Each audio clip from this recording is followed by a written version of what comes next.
Manganese चल रहा था, मैग्नीज चल रहा था, क्यों?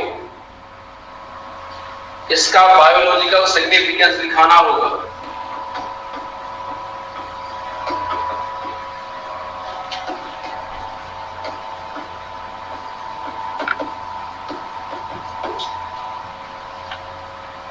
मैग्नीज का बायोलॉजिकल सिग्निफिकेंस नोट कर लीजिए।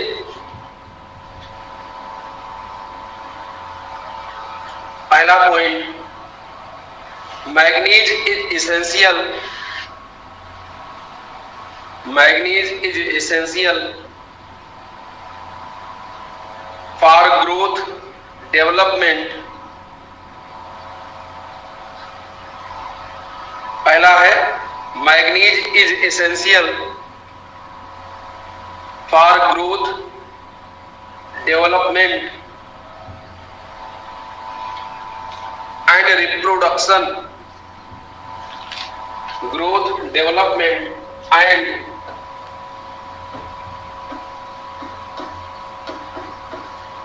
रिप्रोडक्शन, प्रजनन, growth development and reproduction.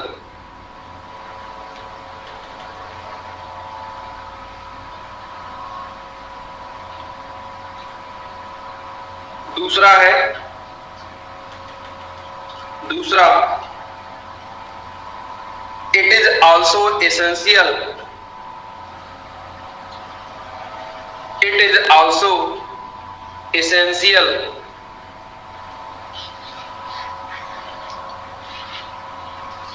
for the formation of bone,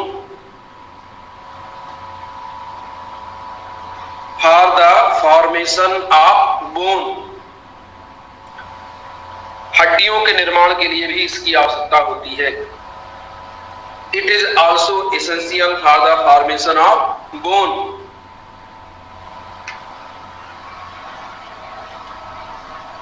हो गया दोनों।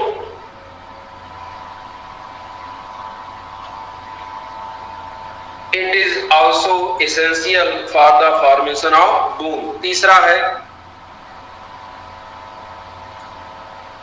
तीसरा, it is necessary,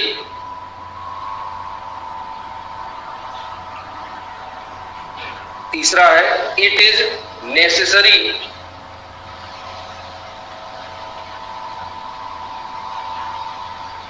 it is necessary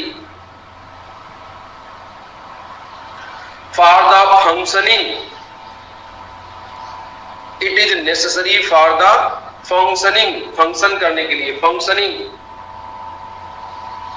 of nervous system,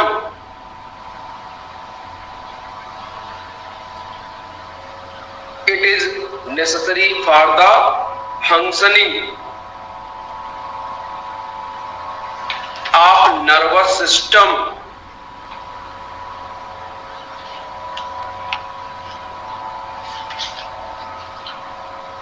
अगला है, इसमें क्या लिखे? नर्वस सिस्टम के कार्य के लिए ये आवश्यक है। अगला है, it is necessary for the biosynthesis,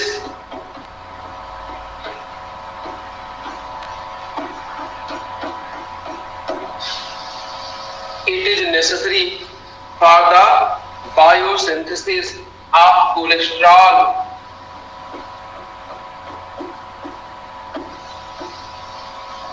cholesterol and haemoglobin.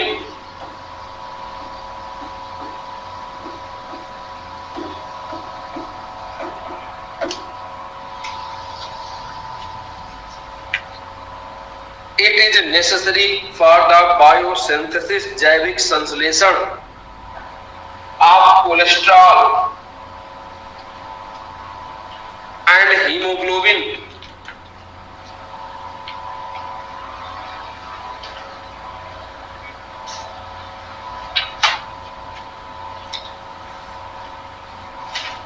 अगला है, it is needed for the synthesis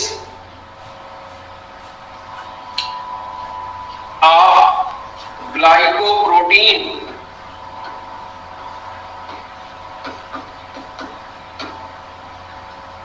it is needed for the synthesis of glycoprotein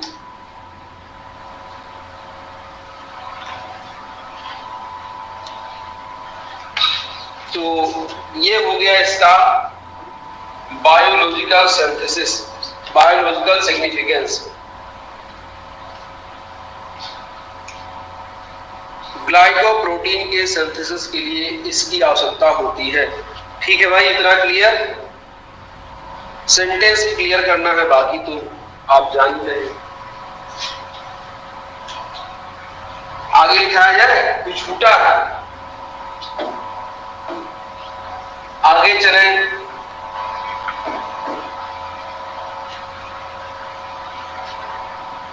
दीपक अरविंद क्या क्या लिखे? मैग्नीज की आवश्यकता ग्रोथ, डेवलपमेंट और रिप्रोडक्शन, वृद्धि, विकास और प्रजनन के लिए होता है। इसकी आवश्यकता बोन फॉर्मेशन के लिए होता है। इसकी आवश्यकता नर्वस सिस्टम के फंक्शनिंग के लिए होता है। कोलेस्ट्रॉल हीमोग्लोबिन के जैविक संश्लेषण में होता है। ग्लाइकोप्रोटीन के सिंथेसिस में होता है। अगला है क्लिनिकल फीचर।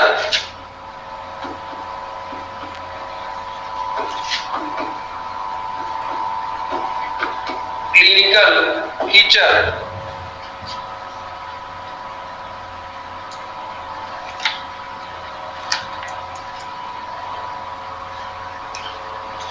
क्लिनिकल फीचर लिखिए। द पीपल वर्किंग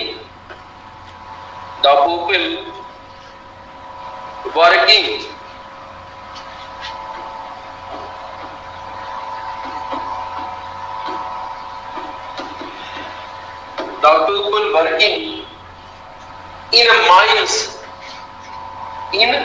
माइंस, जो खदानों में लोग काम करते हैं, खदानों में जो लोग काम करते हैं, people working in mines inhale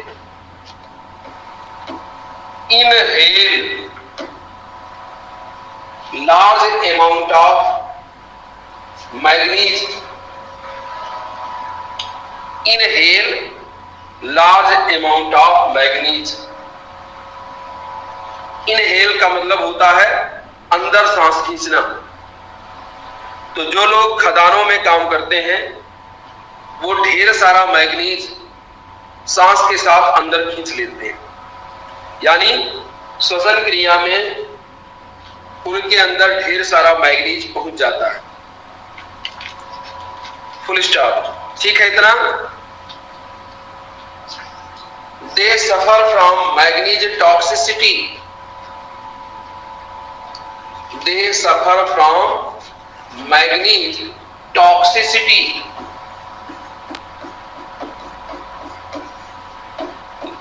They suffer from manganese toxicity.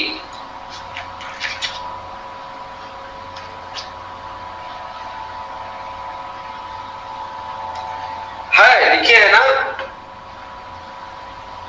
नुकसानदायक है, देखिए आ गया। आदती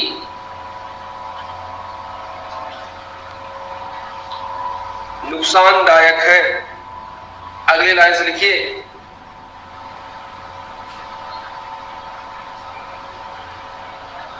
द डिफिशियंसी ऑफ मैग्नीज काज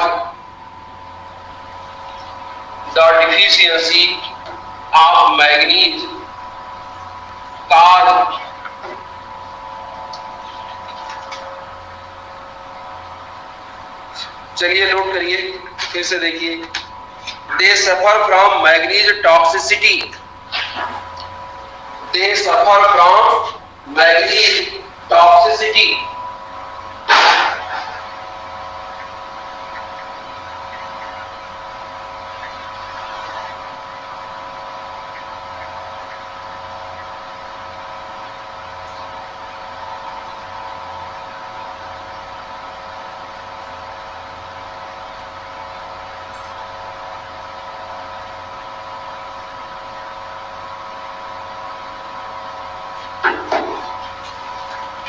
हो गया note?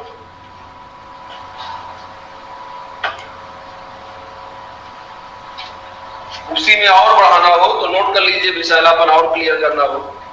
They suffer from manganese toxicity, bracket में कर लीजिए, पार्किंसंस डिजीज,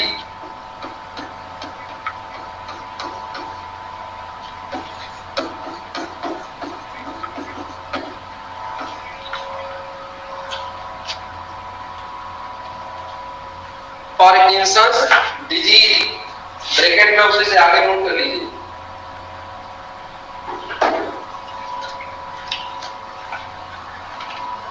उसी में आगे ब्रैकेट में नोट कर लीजिए, आपने लिखा मैग्नीज टॉक्सिसिटी, तो होता क्या है? पार्किंसंस डिजीज हो जाता है। ये क्या है? Neuro digestive disorder. Neuro digestive disorder है जिसमें डाइजेस्टिव सिस्टम बिगड़ जाता है, पाचक तंत्र का कार्य करना बाधित हो जाता है। क्लियर है?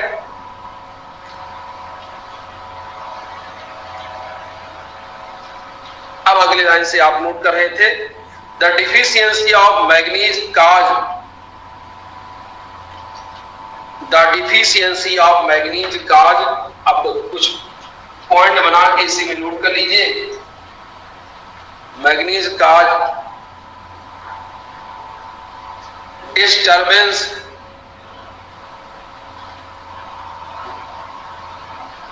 disturbance in uterus cycle, disturbance in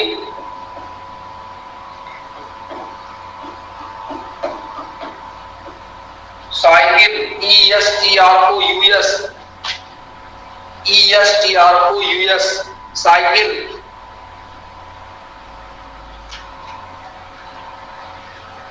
and respiration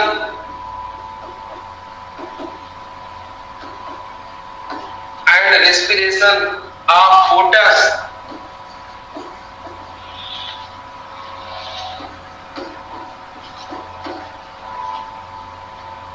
and sterility,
क्या लिखी हो?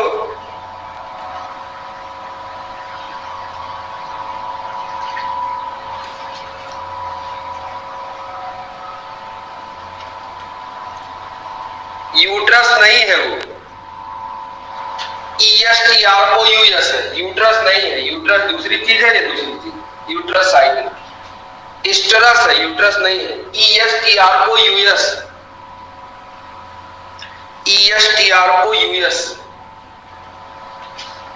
स्टेरस cycle, respiration of foetus, sterility.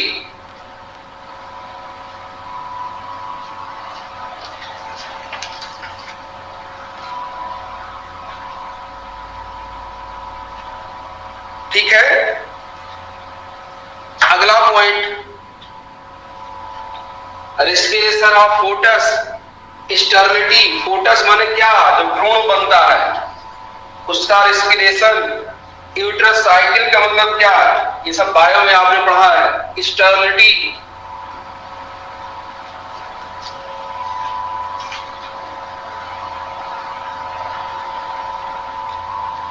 Body का पार्ट नहीं है, ये एक साइकिल है।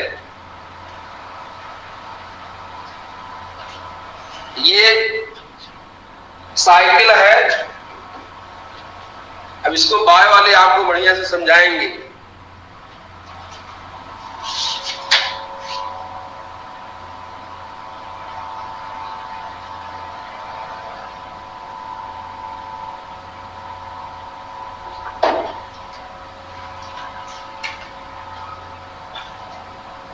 आगे बोले इंट्रासाइकिल। अब इसको जानवरों का जो एक साइकिल आता है एक चक्र के बाद, जिसको बोलते हैं जानवर गर्म हो गया तो वो इंट्रासाइकिल है, उसको बोलते हैं। रेस्पिरेशन ऑफ फोटस, जो भ्रूण बनते हैं उनका श्वसन, ये सब है। अगला पॉइंट नोट करिए, retarded growth. Retarded growth, RETARDED, retarded growth, वृद्धि बाधित हो जाती है, ग्रोथ रुक जाता है। रिटार्ड माने रुक जाना, रिटार्डेड RETARDED, रिटार्डेड ग्रोथ। अगला point, less production of insulin. Less production of insulin, less production of insulin.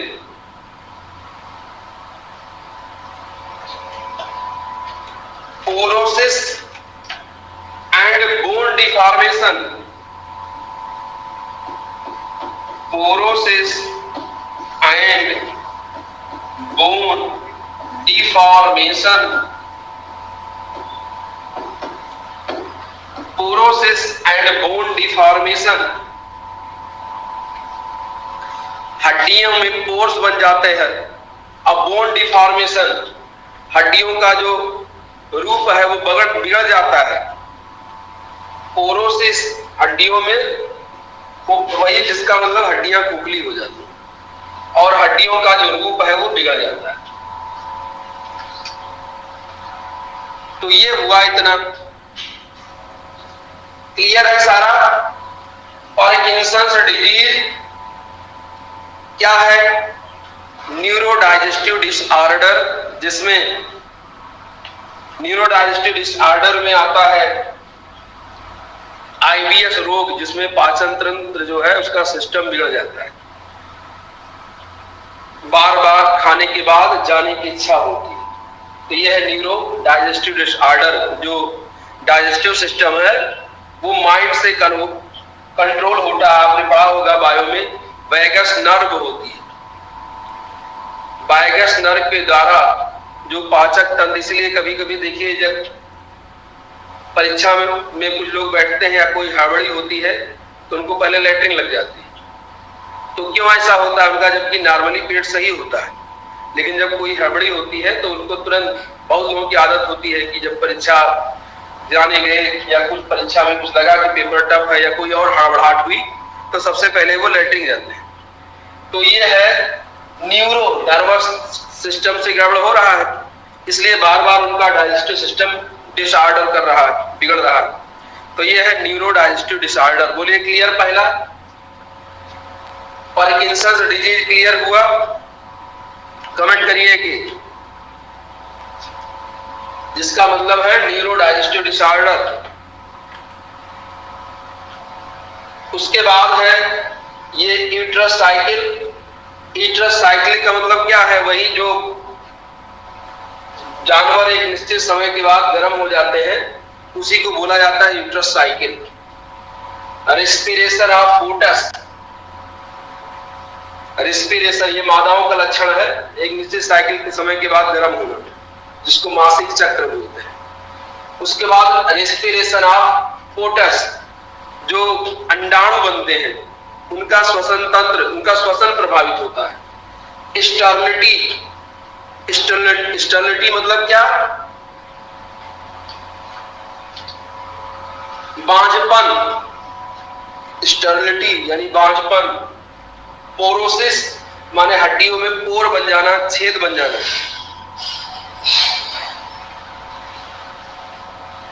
और bone deformation, bone deformation. Aditi कुछ पूछ रही हो? तो ये हो गया इसका। अब अगला डालना है आयरन का। कुछ पूछना हो तो कमेंट करिए। अगला है आयरन का।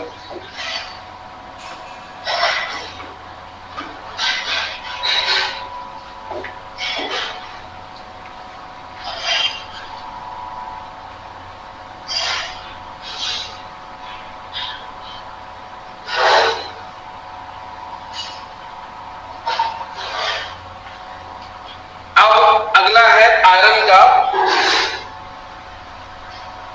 जो पढ़ा रहे हैं पहले वही पढ़ो, आगे तो इतने टाइम है और क्या पढ़ाएंगे। आयरन देखिए मेन का ही हमने बताया था कराएंगे। मेन का ही है तो बहुत, लेकिन जो मेन पूछे गए हैं उन्हीं का कराएंगे। तो लिखिए the adult human body, iron में नोट करिए। The adult human body contain about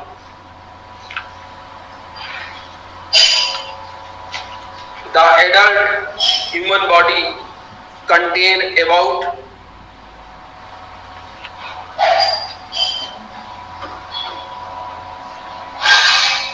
3 to 5 gram of iron.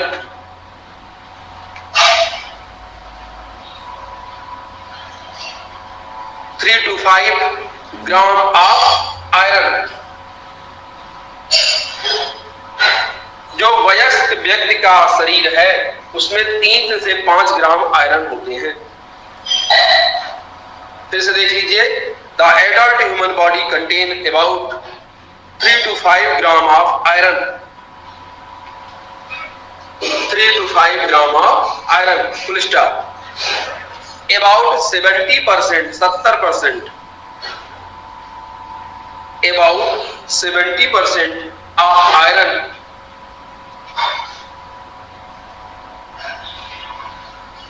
is present in RBC।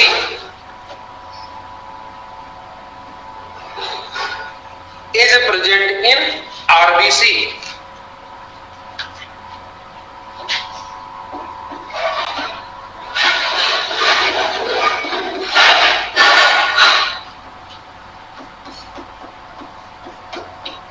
RBC red blood corpuscles, लाल रक्त कणिकाएं। About 70% of iron is present in RBC of the blood as hemoglobin। as hemoglobin, as hemoglobin। नमस्ते Manish. About 70% of iron is present in RBC of the blood as hemoglobin। RBC of blood as hemoglobin, and 5% is present, and 5% is present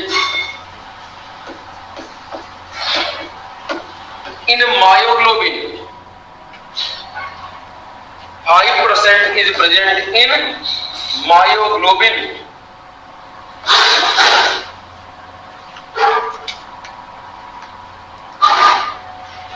आप muscles, myoglobin आप muscles.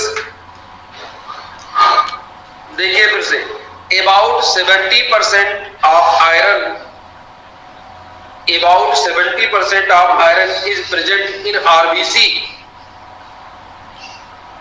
Present in RBC of the blood, RBC of the blood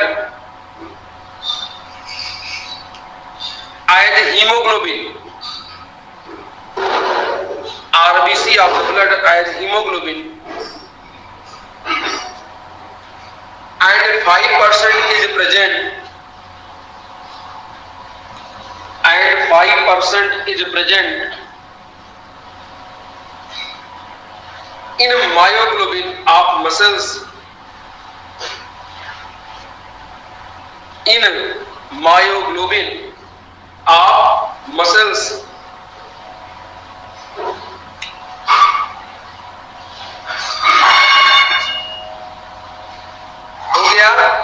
लगभग 70% iron RBC में होता है, blood के RBC में। Haemoglobin के रूप में, हीमोग्लोबिन का स्ट्रक्चर आगे बनाना भी है। और 5% प्रेजेंट होता है मायोग्लोबिन में, मसल्स के मायोग्लोबिन में। हो गया। अगले लाइन से लिखिए, ऑर्गन मीट, ऑर्गन मीट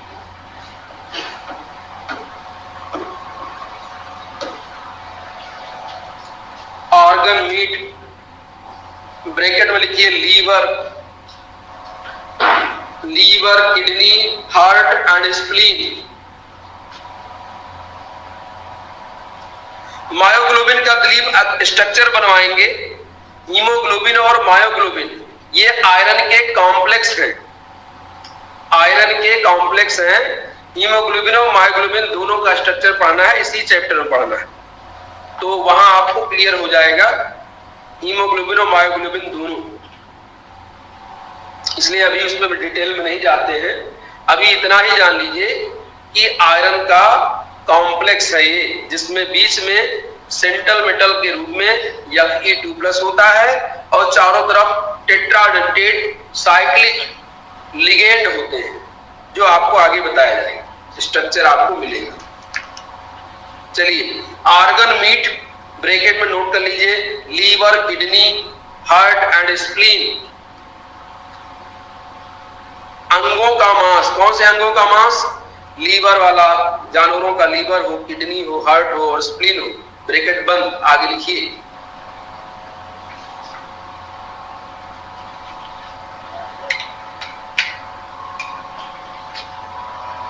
पढ़ रहे हैं मणिकांत, लेकिन आज नहीं दिखाई दे रहे हैं। चलिए लिखिए, organ meat, liver, kidney, heart and spleen, bracket बंद, is the richest source of iron,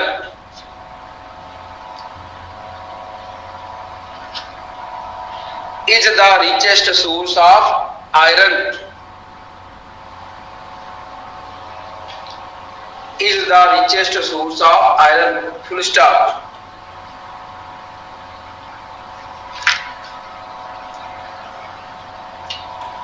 Arvind, कितने दिन चलेगा ये चैप्टर? जितना है उतना चलेगा। अभी कम से कम 1 हफ्ता चलेगा, बड़ा चैप्टर है। लिखिए आगे, बिसाइड दीज, इसके अतिरिक्त, besides these, egg, beside these egg, yolk, egg, yolk, fish, nut, fish, nut, apples, apples, been,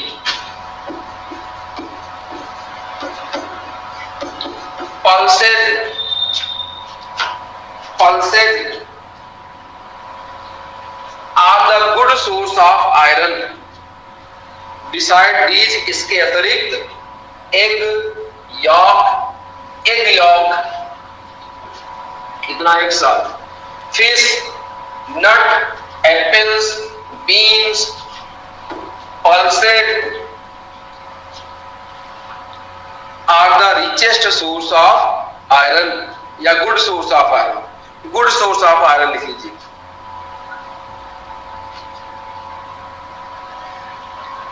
note हो गया। इन सभी में आयरन अच्छी मात्रा में पाया जाता है। फिर आगे, milk, polished rice, milk, polish किया हुआ चावल, polished rice, and wheat, milk, polished rice and wheat are the poor source of iron, are the poor source of iron।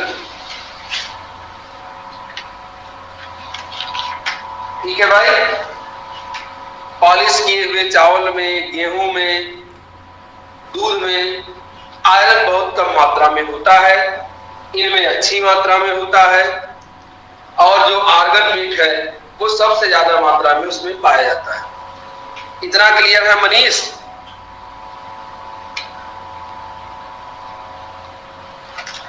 चलिए अब अगली लाइन से नोट करिए।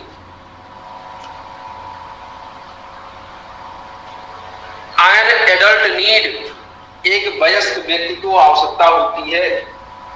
एन एडल्ट नीड,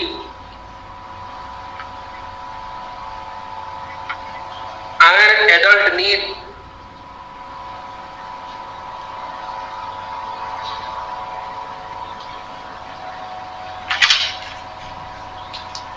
वेजिटेबल में तो जान लीजिए सब है। आदिति, ये यहाँ पे गुड सोर्स वाले के लिए लिखा गया है, जिसमें बहुत अच्छी मात्रा में पाया जाए। तो एक तो रिचेस्ट सोर्स लिखे हैं, दूसरा गुड सोर्स लिखे हैं। तो रिचेस्ट सोर्स में ऊपर वाला हो गया ऑर्गन मीट, और जिसमें अच्छी मात्रा में पाया जाए वो ये सब हो गया। बाकी सब्जियों में तो सब कुछ है। लिखिए, an adult need about 10 milligram of iron per day. An adult need about 10 milligram of iron per day.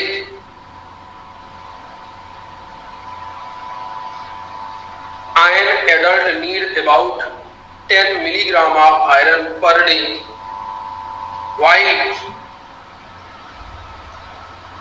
While children need about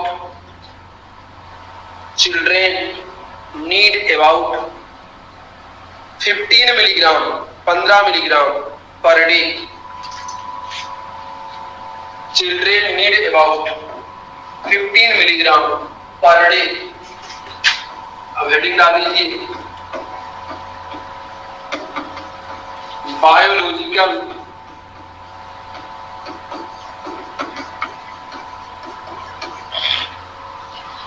biological significance,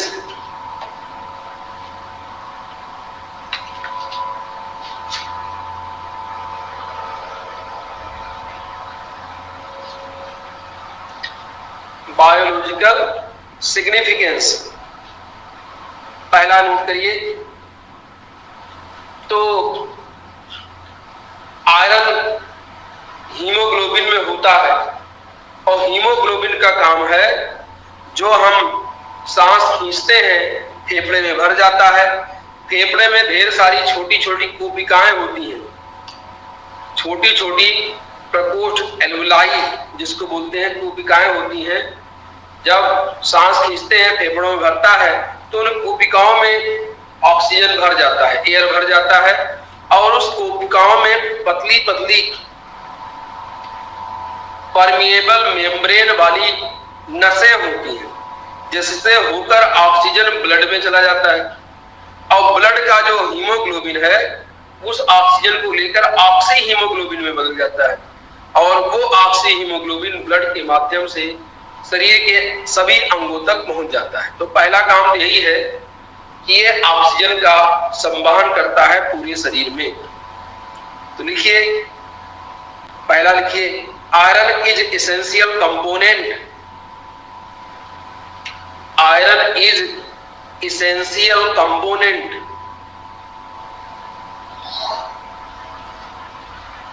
essential component of haemoglobin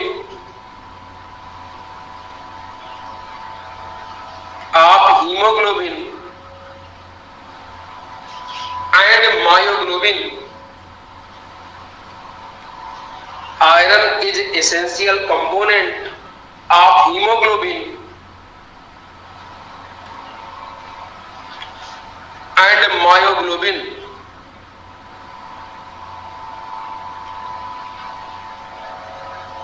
So it helped in transportation.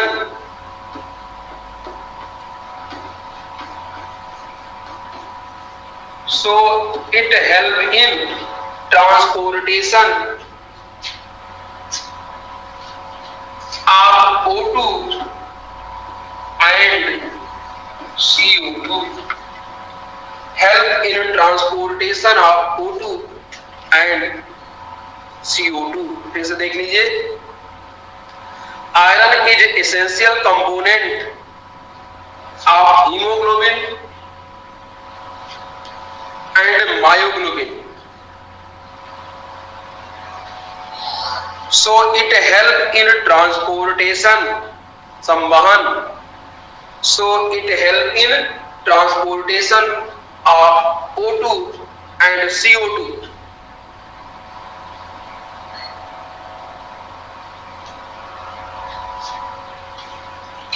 Clear है इतना?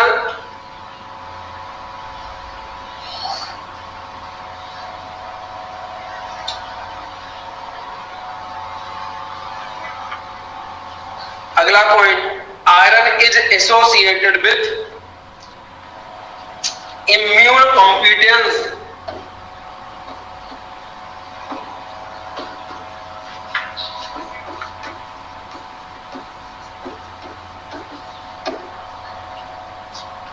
Iron is associated with immune competence of the body, immune system से भी संबंधित है। Iron is associated with immune competence of the body, शरीर का जो immune system है उससे भी ये संबंधित है। अगला point,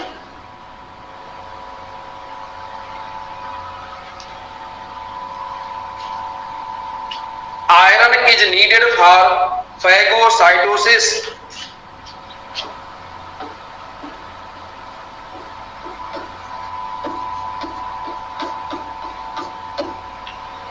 iron is needed for, अगला है, iron is needed for phagocytosis, phagocytosis and killing of bacteria, phagocytosis and killing of bacteria, killing of bacteria by neutrophils,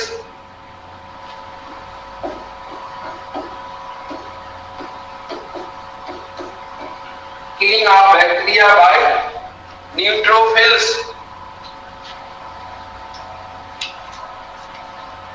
तो आयरन की आवश्यकता शरीर में जो बाहरी बैक्टीरिया पहुंच जाते हैं उनको मारने के लिए भी होती है।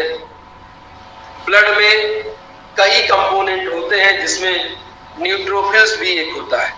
तो न्यूट्रोफिल्स क्या करता है, जो बैक्टीरिया शरीर के अंदर पहुंचता है उससे लड़ाई करता है और उसको मार देता है। तो किलिंग ऑफ बैक्टीरिया ही कहलाता है फैगोसाइटोसिस, किलिंग ऑफ बैक्टीरिया ही कहलाता है फैगोसाइटोसिस। जो इस समय कोरोना का टीका दिया जा रहा है तो वही प्रतिरक्षा तंत्र को मजबूत करने के लिए दिया जा रहा है ताकि न्यूट्रोफिल्स ऑलरेडी उसके प्रति प्रिपेयर हो जाए, यानी प्रैक्टिस कर ले कि कैसे लड़ना है। यही काम होता है जो कोरोना का टीका दे रहे हैं। तो एक तरह से शरीर के अंदर फर्जी कोरोना डाला जाता है। जब फर्जी कोरोना डाला जाएगा तो जो शरीर का प्रतिरक्षा तंत्र है उसके प्रति एक्टिव हो जाएगा, लड़ाई करेगा। इसी लड़ाई की प्रक्रिया में देखिए बुखार आता है पहले, और जब वो एक्टिव हो जाएगा, लड़ने का तरीका सीख लेगा, तब कभी जब ओरिजिनल कोरोना इंटर करेगा तो उससे भी लड़ लेगा, उसको भी हरा देगा। तो यही कहते हैं कि कोरोना का टीका लग जाए तो जान जाने का खतरा कम है, क्योंकि शरीर का प्रतिरक्षा तंत्र अपने आप को उससे लड़ने के योग्य बना लेता है, उससे लड़ाई करके उसको परास्त कर देता है। तो ये हो गया। अब हेडिंग डालिए क्लिनिकल फीचर। अब हेडिंग डाल लीजिए इसका clinical feature. Clinical feature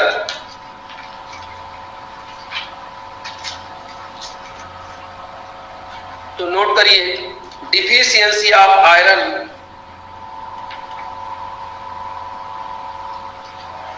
deficiency of iron arise due to deficiency of iron arise due to less intake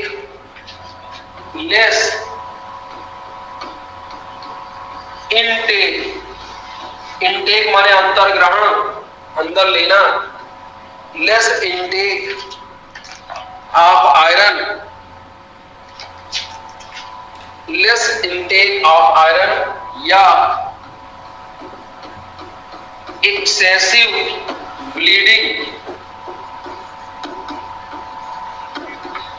less intake of iron or excessive bleeding, full stop. तो क्या लिखे, iron की कमी उत्पन्न होती है। क्यों उत्पन्न होती है?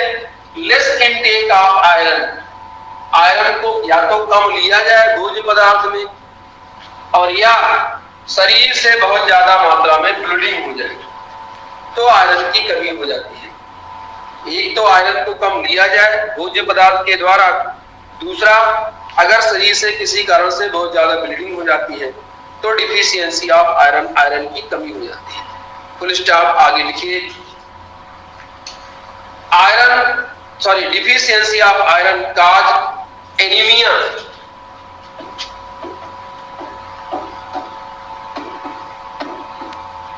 deficiency of iron cause anemia in a growing children, anemia in growing children and pregnant ladies, growing children and pregnant women या ladies, आयरन की कमी से एनीमिया रोग हो जाता है, रक्ताल्पता, इनमें बढ़ते हुए बच्चों में या प्रेग्नेंट वुमेन्स में। अब इस रोग में क्या होता है, लिखिए, it lead to pale skin, it lead to pale skin, इससे त्वचा पीली पड़ जाती है। It lead to pale skin,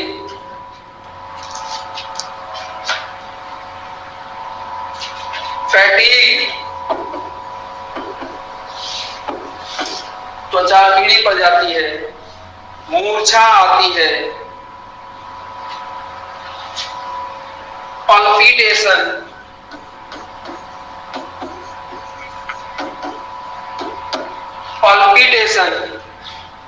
सांस फूलता है, ब्रेथ शॉर्टनेस, पल्पिटेशन माने धड़कन प्रभावित होती है, और ब्रेथ शॉर्टनेस मतलब सांस फूलना, ब्रेथ शॉर्टनेस सांस फूलने लगती है। फिर से देखिए, it lead to pale skin, fatigue, palpitation, breath shortness यानी सांस फूलना, सांसें छोटी हो जाती है, मतलब क्या, सांस फूलना हो गया इतना, मूर्छा आना, धड़कन बढ़ जाना, सांस फूलना।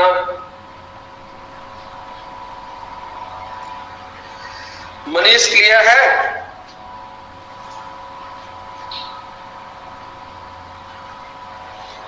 कमेंट कीजिए। आगे नोट करिए, anaemia can be cured, anaemia can be cured by given medicine,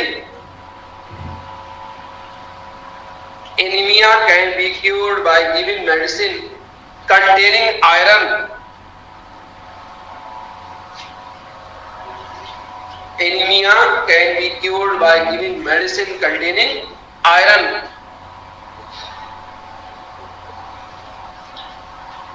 iron युक्त कैप्सूल, आयरन युक्त मेडिसिन को देकर एनीमिया को कंट्रोल किया जा सकता है। तो ये हो गया भैया आयरन।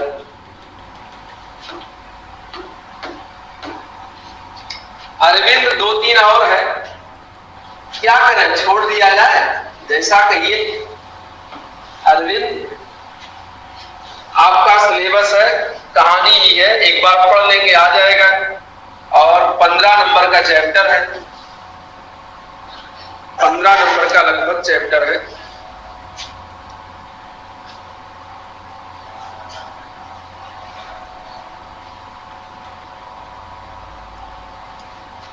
तो 2-3 और है, देखिए इसमें कोबाल्ट, निकेल, कॉपर, 3 और लिखना है। जिसमें कोबाल्ट शुरू करने जा रहे हैं, cobalt, nickel, copper.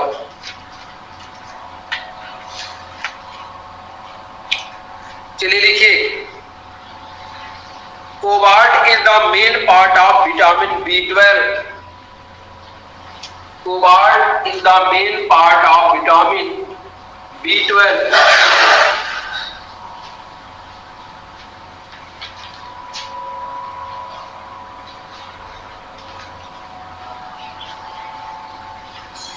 Vitamin B12 का मुख्य भाग है कोबाल्ट। विटामिन B12 में कोबाल्ट पाया जाता है। Which is necessary for RBC formation. Which is necessary for RBC formation, जिसकी आवश्यकता RBC के फॉर्मेशन में होती है। तो इससे अच्छी बात क्या हो सकती है। विटामिन B12 में कोबाल्ट पाया जाता है और RBC के फॉर्मेशन के लिए यही जिम्मेदार है। फिर से एक बात देख लीजिए, cobalt is the main part of vitamin B12 which is necessary for RBC formation, which is necessary for RBC formation, full stop। Cobalt content और vitamin B12, cobalt content, cobalt content of vitamin B12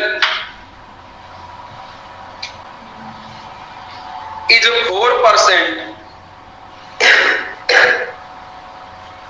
Cobalt content of vitamin B12 is 4% by weight, is 4% by weight।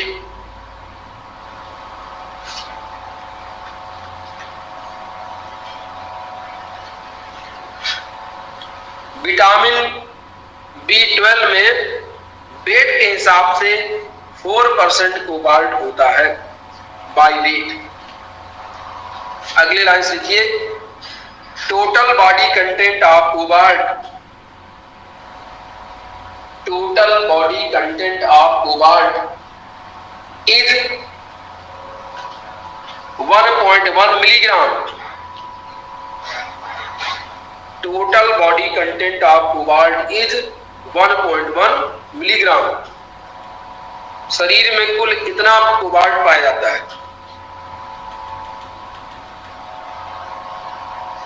It is found in liver,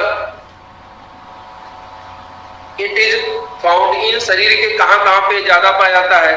it is found in liver, bone marrow, bone marrow,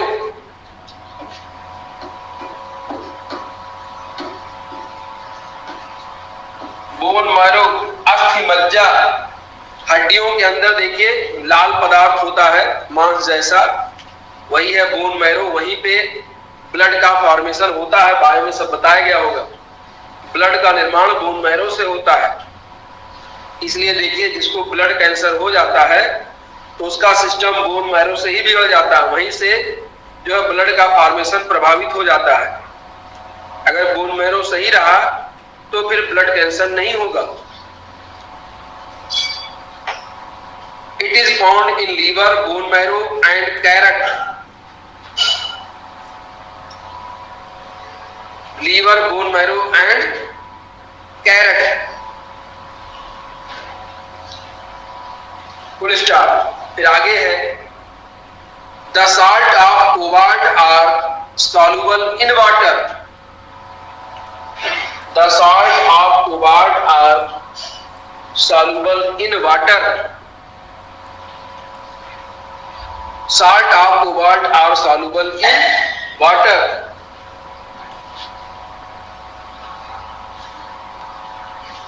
Therefore, extra cobalt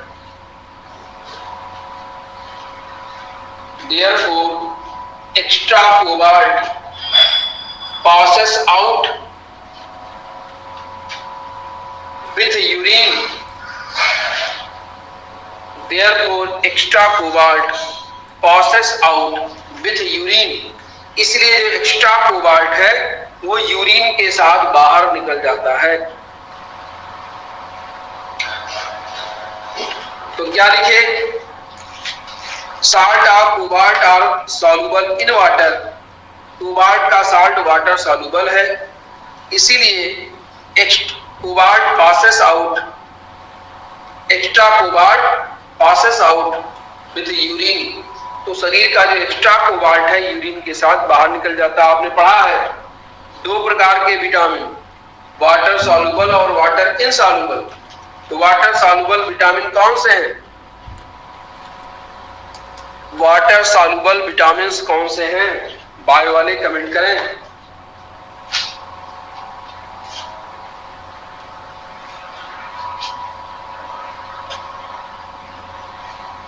vitamin B12, vitamin BC बताया गया होगा, तो B12 पढ़ रहे हैं।